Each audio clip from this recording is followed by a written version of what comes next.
Welcome to The Explainer. Okay, today we are diving headfirst into an absolute pressure cooker of a story, the intense, deeply claustrophobic survival thriller simply titled Boat. We're going to unpack exactly how this narrative uses a completely terrifying survival scenario as a masterclass in tension, and honestly, as a magnifying glass on human nature and societal conflict. Let's get right into it.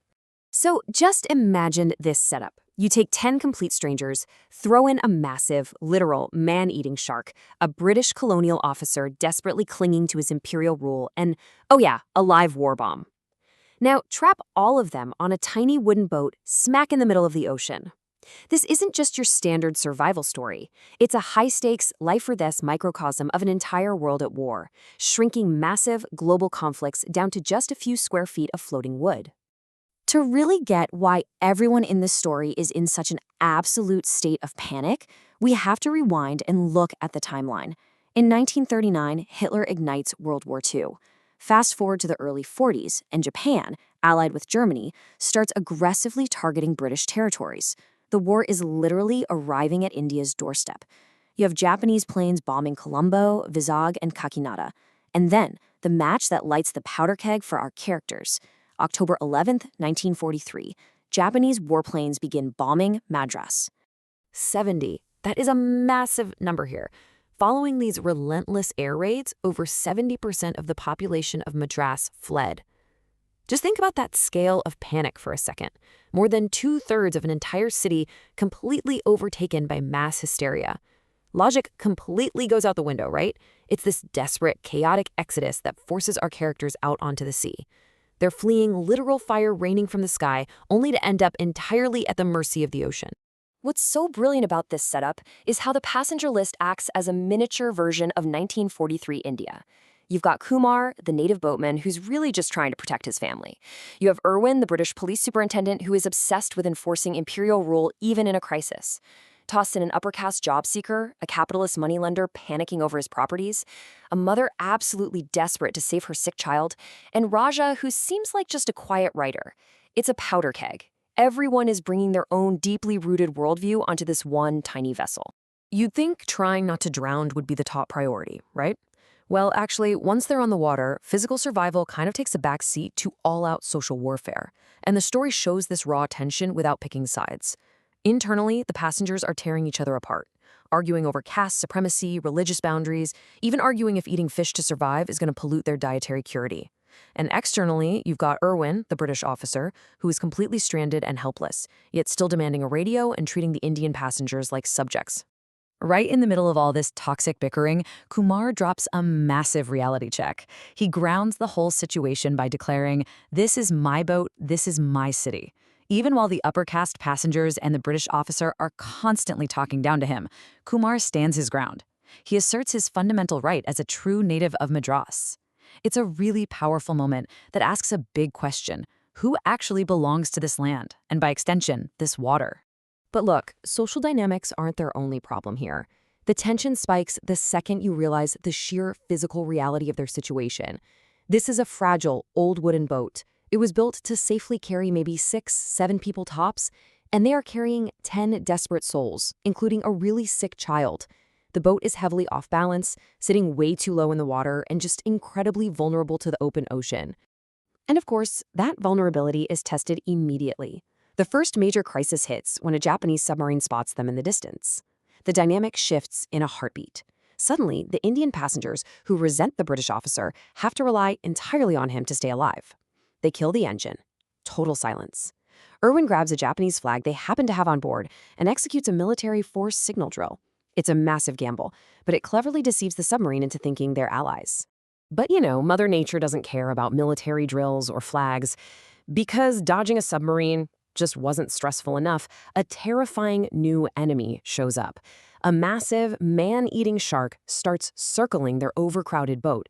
Rations are gone, a storm is brewing, and remember, because they are so over capacity, the wooden hull is literally starting to crack and take on water. So what do? The survival tactics go into overdrive, and you can practically feel the claustrophobia setting in. Everyone is absolutely frozen in terror. They resort to pouring kerosene straight into the water, just praying the chemical smell masks their scent. Nobody is allowed to move a muscle to avoid splashing. They even try using dead fish as bait to distract it. It is the ultimate pressure cooker. One wrong move, one splash, and it's game over. Okay, so you have a leaky boat, you're out of food, and there's a hungry shark outside. Time for a plot twist inside the boat. The internal paranoia absolutely explodes when one of the passengers, Muthaya, who everyone thought was just this harmless retired librarian, drops his disguise. Turns out, he's a covert CID officer.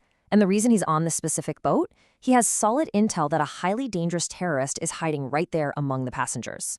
The story is literally just stacking crises on top of each other at this point to tighten the screws. Their radio? Broken. No outside help is coming. The food and water are totally gone, so severe dehydration is kicking in. The boat is cracking apart under their feet. And now, they aren't just battling the elements. They are locked in a deadly game of cat and mouse, knowing for a fact that an assassin is sitting mere inches away from them. Which brings us to the absolute craziest twist in this whole explainer. You know that oxygen cylinder sitting by their feet? The one they've been treating like precious medical equipment for the sick child? Yeah, no. It's an SD-50 war bomb, a live, highly explosive Japanese weapon that was smuggled on board. If they make one wrong move, or if the boat sinks a little too fast, that thing is going to detonate and blow them all out of the water. And this is where the hunted man steps into the light. Raja, the guy we thought was just a quiet writer, takes control of the bomb. He drops this incredibly chilling line. In the eyes of people like them, those who fight for their rights are called terrorists. He's not a writer at all. He is actually the chief commander in Subhas Chandra Bose's Indian National Army, and he is fighting for absolute, total independence from British rule. Talk about a total shift in power.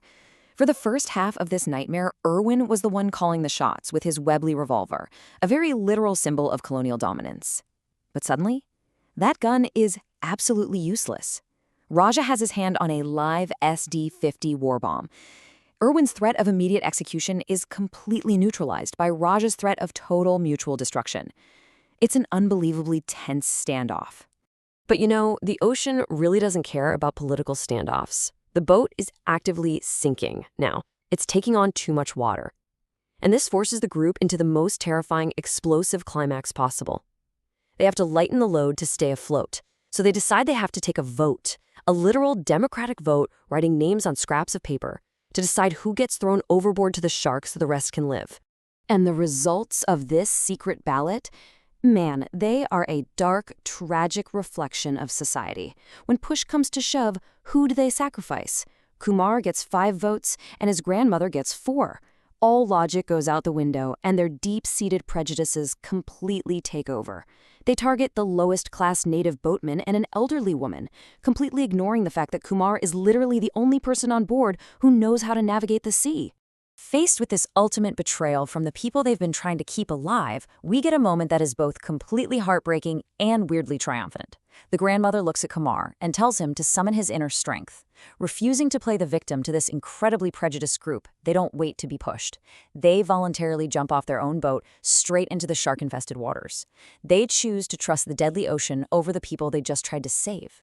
The aftermath of this is incredibly powerful. The remaining passengers manage to drift to shore by the next day. But here is the amazing part. Kumar and his grandmother actually survive. They make it by using their deep native knowledge of the sea. By the end, Kumar's jailed brothers cleared of his charges, and those surviving passengers. They are left deeply, profoundly humbled. They are forced to sit there and reflect on the toxic prejudices that very nearly doomed every single one of them. So, I'm going to leave you with this final, provocative thought to chew on. Who were the real monsters on this journey? Was it the man-eating sharks, the ticking bombs, the enemy submarines? Or was it the deep-seated prejudices, the casteism, and the imperialism that the passengers carried within themselves the whole time? This story is a brilliant reminder that sometimes the most dangerous threats aren't hiding in the water at all. They're hiding right in our own minds. Thanks for joining me for this explainer, and keep questioning the world around you.